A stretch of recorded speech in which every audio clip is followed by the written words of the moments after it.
En la primera parte de este video, conocimos algunas de las cartas más perturbadoras escritas por asesinos seriales, con mensajes que dejaron una huella imborrable en la historia criminal. Desde amenazas directas hasta confesiones macabras, cada una revelaba algo sobre la mente retorcida de quienes las escribieron. Ahora, en esta segunda parte, continuaremos adentrándonos en estos oscuros escritos, descubriendo más mensajes que impactaron tanto a investigadores como al público. Por eso hoy te traigo las 5 cartas más espeluznantes y aterradoras del puño y letra de asesinos seriales. Segunda parte. Número 5. Dennis Andrew Nielsen fue un asesino en serie y necrófilo británico que acostumbraba a vestir, bañar y convivir durante meses con los cadáveres de sus numerosas víctimas. Todos sus asesinatos ocurrieron en el norte de Londres, alternándose entre sus distintas residencias a lo largo de los años en que conoció a sus futuras víctimas. Estas eran atraídas a sus hogares mediante engaños y luego asesinadas por estrangulación, en algunos casos combinada con ahogamiento. Después de cometer los crímenes, Nielsen llevaba a cabo un macabro ritual en el que lavaba y vestía los cuerpos, que mantenía consigo durante un tiempo antes de proceder a desmembrarlos y deshacerse de ellos, ya sea incinerándolos en una hoguera o arrojándolos por el desagüe. En 1978, Dennis Nielsen conoció a un joven en un bar y lo invitó a su apartamento, donde pasaron la noche juntos. A la mañana siguiente, al ver a su compañero aún dormido, Nielsen se dio cuenta de que pronto se iría. En ese momento, tomó una corbata y lo asfixió, luego lo sumergió en agua hasta que dejó de moverse y observó su cuerpo sin vida. Al día siguiente, Nielsen limpió el cadáver y lo colocó en su cama, donde tuvo un contacto íntimo con él. Posteriormente, escondió el cuerpo bajo el suelo de su habitación. 7 meses después, recogió los restos y los incineró en una fogata. De esta manera, Nielsen acabó con la vida de 15 hombres, entre ellos estudiantes, personas sin hogar y conocidos, a quienes asfixió, sumergió en agua, desmembró y desechó sus restos por el desagüe. Solo 8 de sus víctimas fueron identificadas. A principios de 1983, los vecinos de Nielsen, molestos por el mal olor y el atasco en las tuberías, llamaron a un fontanero, quien descubrió restos humanos en el sistema de desagüe. La policía rastreó el origen hasta la casa de Nielsen, un funcionario de 37 años. Al ser confrontado, admitió haber asesinado a 15 o 16 personas y permitió a los agentes entrar.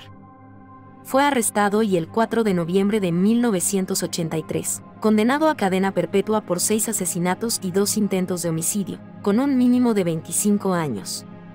Años después, se le comprobó una 7ª víctima, un joven de 14 años, lo que reafirmó su sentencia sin posibilidad de libertad condicional. 6 semanas después de su arresto, Nielsen se escribió a sí mismo una carta de autoevaluación.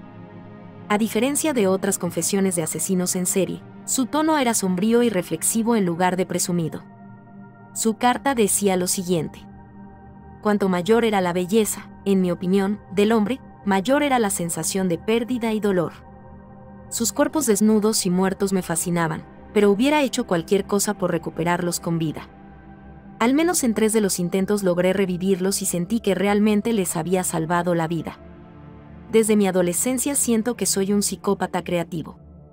Dennis Nielsen murió en 2018 a la edad de 72 años, víctima de una embolia pulmonar y una hemorragia por un aneurisma aórtico, por el cual había sido intervenido quirúrgicamente de forma reciente. Número 4. El asesino del Zodíaco es el alias de un asesino en serie aún no identificado que actuó en el norte de California a fines de los años 60. Durante el periodo comprendido entre diciembre de 1968 y octubre de 1969, cometió 5 asesinatos confirmados en el área de la Bahía de San Francisco, llevando a cabo sus crímenes tanto en zonas rurales como urbanas y suburbanas. Se calcula que en ese entonces, el hombre quien se hacía llamar a sí mismo el Zodíaco tenía entre 40 y 50 años, era blanco, de complexión robusta, de cabello castaño, y contaba con habilidades en descifrar códigos, lo que evidencia su alta inteligencia. Este asesino en serie se identificaba a sí mismo como Zodíaco, mediante una serie de mensajes irónicos enviados por correo a diversos periódicos regionales, en los que advertía de futuras masacres y atentados con bombas si no se publicaban sus comunicaciones. Además, Afirmaba que estaba reclutando a sus víctimas para convertirlas en esclavas en la otra vida. Algunas de estas misivas contenían criptogramas o series de cifras. De los 4 criptogramas que produjo, 2 siguen sin resolverse, mientras que los otros se descifraron en 1969 y 2020. Su primera víctima fue David Arthur Faraday, de 17 años, y Betty Lou Jensen, de 16, quienes fueron asesinados a tiros el 20 de diciembre de 1968 mientras estaban estacionados en el camino al lago Herman, cerca de Venecia. Ambos recibieron disparos por sorpresa. En julio de 1969, Michael Renault Mageau, de 19 años, y Darlene Elizabeth Ferrin, de 22 años, fueron emboscados y tiroteados por el asesino del Zodíaco en el aparcamiento del campo de golf Blue Rock Springs en Vallejo. Ferrin murió en el Hospital Kaiser Foundation tras recibir múltiples disparos, mientras que Mageau sobrevivió a pesar de sus heridas graves. El 27 de septiembre de 1969, Brian Calvin Arnell, de 20 años, y Cecilia Ann Shepard, de 22 años, fueron atacados con un cuchillo en lo que ahora se conoce como la Isla del Zodíaco en el lago Berryessa, condado de Napa. Arnell sobrevivió a 6 puñaladas en la espalda, pero Shepard sucumbió a sus heridas 2 días después en el hospital Queen of the Valley. Su última víctima conocida fue Paul Lee Stine, de 29 años, un taxista que fue asesinado a tiros en su propio vehículo el 11 de octubre de 1969 en Presidio Heights, San Francisco. La escena del crimen fue notable por la ausencia de la cartera y las llaves del taxi, indicando un posible robo. El 20 de octubre de 1969, se afirmó que el asesino del Zodíaco llamó al departamento de policía de Oakland exigiendo que los abogados F. Leigh Bailey o Melvin Belli participaran en el programa matutino de Jim Dunbar, en donde el asesino iba a llamar en vivo y en directo. Bailey no pudo asistir, pero Belli sí. Durante el programa se pidieron mantener abiertas las líneas, y luego alguien, identificándose como Sam, llamó repetidamente afirmando ser el Zodíaco. Belli acordó reunirse con él en Daly City, pero Sam nunca apareció. Los oficiales, al reconocer su voz, concluyeron que no era el verdadero Zodíaco. Llamadas posteriores fueron rastreadas hasta el Hospital Estatal de Napa, donde se comprobó que Sam era un enfermo mental.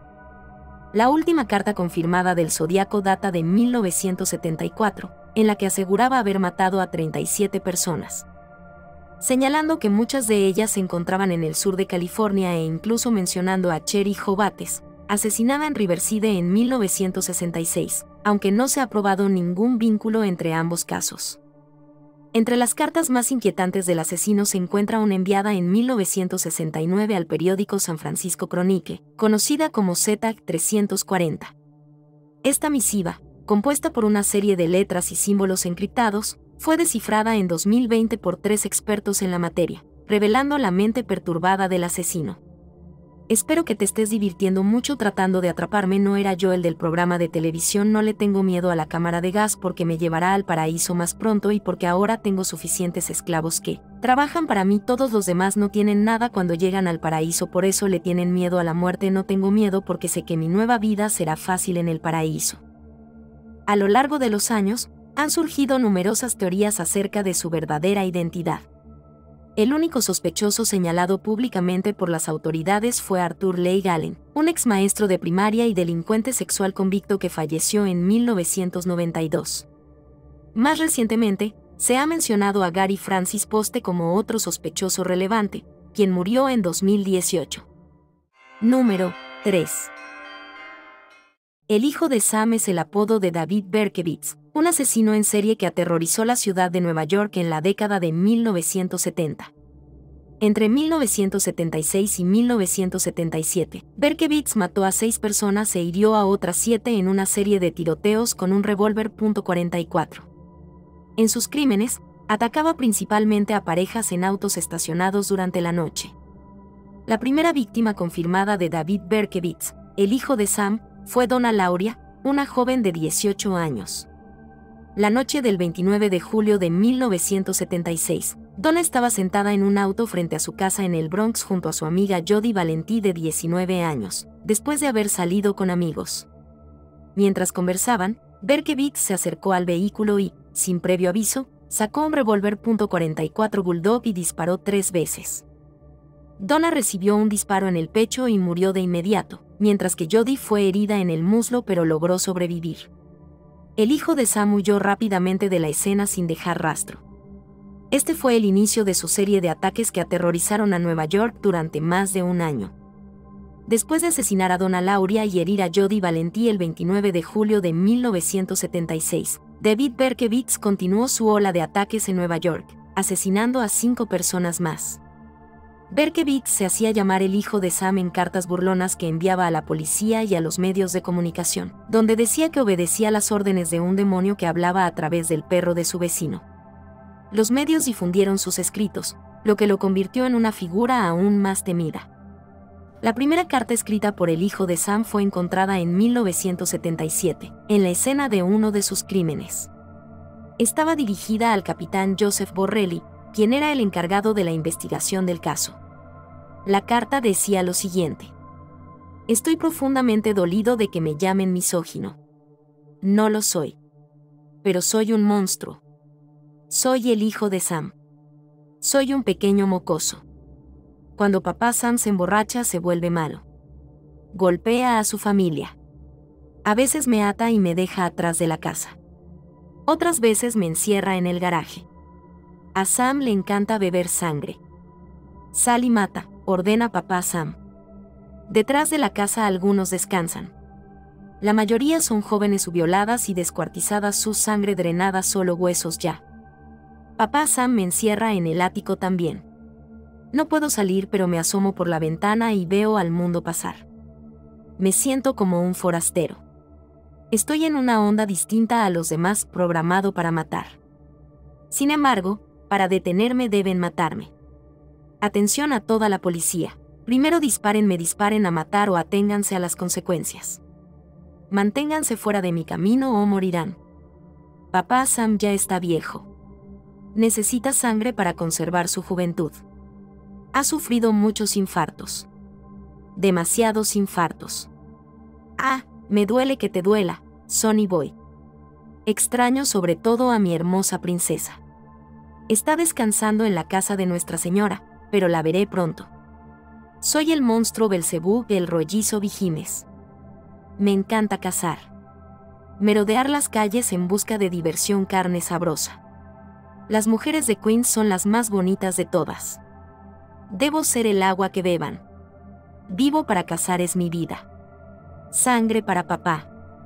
Señor Borelli, ya no quiero matar, señor, ya no más, pero debo hacerlo. Honrarás a tu padre.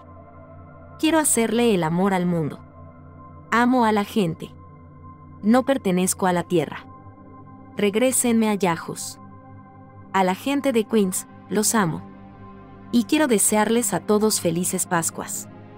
Que Dios los bendiga en esta vida y en la otra, y por ahora les digo adiós y buenas noches. Policía, déjenme estremecerlos con estas palabras. Volveré. Volveré. Que sea interpretado como van, ya. Suyo en el crimen, el señor monstruo. El 31 de julio de 1977, el asesino cometió su quinto y último ataque, asesinando a Stasi Moskovitz y dejando gravemente herido a Robert Violante. Esta vez, un testigo vio a un hombre cerca del auto de la víctima y proporcionó información clave. A través de una multa de estacionamiento en la zona del crimen, la policía rastreó a Berkowitz y lo arrestó el 10 de agosto de 1977. Cuando lo detuvieron, simplemente dijo: «Me tienen, soy el hijo de Sam». El 12 de junio de 1978, fue sentenciado a 6 cadenas perpetuas y cumple su condena en la prisión estatal de Attica, siendo calificada como un centro de máxima seguridad. Desde la cárcel, ha afirmado haberse arrepentido de sus crímenes y ahora se considera un cristiano devoto. Número 2. Dennis Rader, conocido como el asesino BTK o simplemente BTK, un apodo que proviene de las iniciales de las palabras en inglés bind, torture y kill, atar, torturar, matar. Este individuo fue un asesino en serie que cometió 10 homicidios entre 1974 y 1991. Desde una edad temprana, Rader mostró tendencias perturbadoras, pero logró mantener una imagen de padre ejemplar durante años. Nadie, ni su esposa, hijos, vecinos, colegas de trabajo ni los miembros de la iglesia luterana o los Boy Scouts en Wichita, Kansas, donde vivía, sospecharon jamás que él era el responsable de los horribles crímenes que cometió. El primer asesinato de Dennis Rader, conocido como BTK, ocurrió el 15 de enero de 1974. Rader asesinó a los padres y a los 2 hijos adolescentes de la familia Otero en Wichita, Kansas. Su método fue atar, torturar y matar a las víctimas, siguiendo los pasos de su firma BTK. La madre, Julie Otero, y el padre, Joseph Otero, fueron estrangulados con una cuerda. Los 2 hijos, Joseph Jr. y Shirley, fueron asesinados de manera similar. Rader había estado observando la casa de los Otero durante días antes de cometer el crimen, y en ese momento sentía una fuerte necesidad de probar lo que había estado fantaseando durante años. Después de su primer asesinato en 1974, Dennis Rader continuó con su serie de asesinatos, matando a un total de 10 personas entre 1974 y 1991. Rader dejó una serie de cartas espeluznantes para la policía y los medios de comunicación después de cada asesinato, burlándose de su incapacidad para atraparlo. En febrero de 1974, un mes después del asesinato de la familia Otero, el asesino en serie envió una extensa carta al diario Wichita Eagle. En ella, no solo se atribuía el cuádruple homicidio, sino que también lo describía con detalles. Pero el fragmento más impactante era otro, en el que Dennis Rader escribió: «Siento mucho que esto le haya pasado a la sociedad. Es difícil controlarme a mí mismo. Probablemente puedan llamarme psicótico con problemas de perversión sexual. Nunca sabré por dónde entró a mi cerebro este monstruo. Pero está acá para quedarse». ¿Cómo uno puede curarse a sí mismo? Si pedís ayuda y decís que mataste a 4 personas, se van a reír o van a apretar el botón antipánico para llamar a la policía. No lo puedo parar, el monstruo sigue y me lastima tanto como a la sociedad. Quizás ustedes puedan detenerlo. Yo no puedo. Buena suerte en la cacería. PD. Como los criminales sexuales deciden no cambiar su modus operandi, o no pueden hacerlo por naturaleza, tampoco cambiaré el mío. La palabra en código para mí será: atarlos, torturarlos, matarlos. BTK verán que lo hará de nuevo. Después de 1991, dejó de matar y se mantuvo inactivo durante muchos años hasta ser finalmente arrestado en 2005, debido a una serie de pistas dejadas por él en sus cartas y otros rastros. El 27 de junio de ese año, se declaró culpable de varios asesinatos y el 18 de agosto de 2005, fue sentenciado a 10 cadenas perpetuas consecutivas, una por cada muerte. Número 1. Keith Hunter Jesperson, conocido como el asesino de la cara feliz, fue un asesino en serie estadounidense que operó en los años 90. A diferencia de otros asesinos, Jesperson se hacía llamar el asesino de la cara feliz, debido a los dibujos de caras sonrientes que dejaba en las cartas que enviaba a la prensa. Jesperson asesinó a 8 mujeres a lo largo de 5 años, aunque en algún momento confesó haber matado a 185 personas a lo largo de su vida. Jesperson era un conductor de camiones, y sus asesinatos a menudo ocurrían mientras viajaba por el país. De hecho, muchas de sus víctimas eran prostitutas y personas sin conexión con él. Su primera víctima confirmada fue Tauja Bennett, a quien asesinó el 21 de enero de 1990 cerca de Portland, Oregón.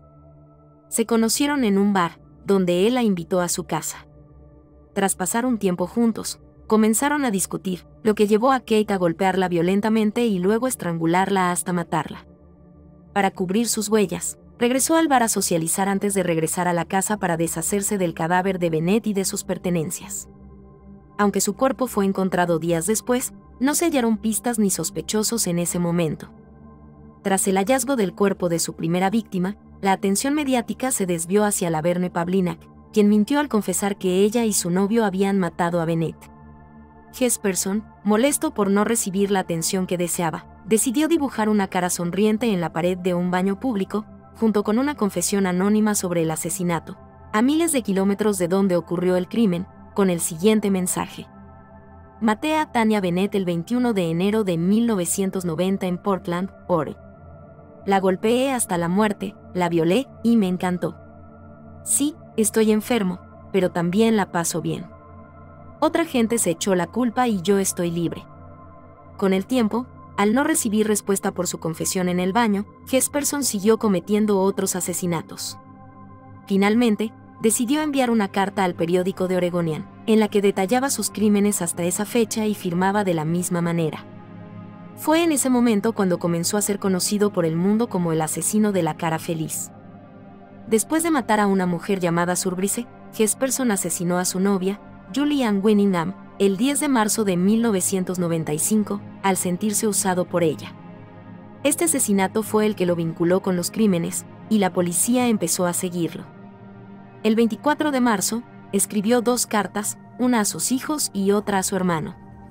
La carta a su hermano decía: «Parece que mi suerte se ha acabado. Nunca podré volver a disfrutar de la vida al aire libre. Me metí en una mala situación y me atrapó la emoción. Maté a una mujer en mi camioneta durante una discusión. Con toda la evidencia en mi contra, parece que realmente soy una oveja negra. Lamento haber terminado de esta manera. He sido un asesino durante 5 años y he matado a 8 personas, asaltado a más. Supongo que no he aprendido nada. Me arrestarán hoy».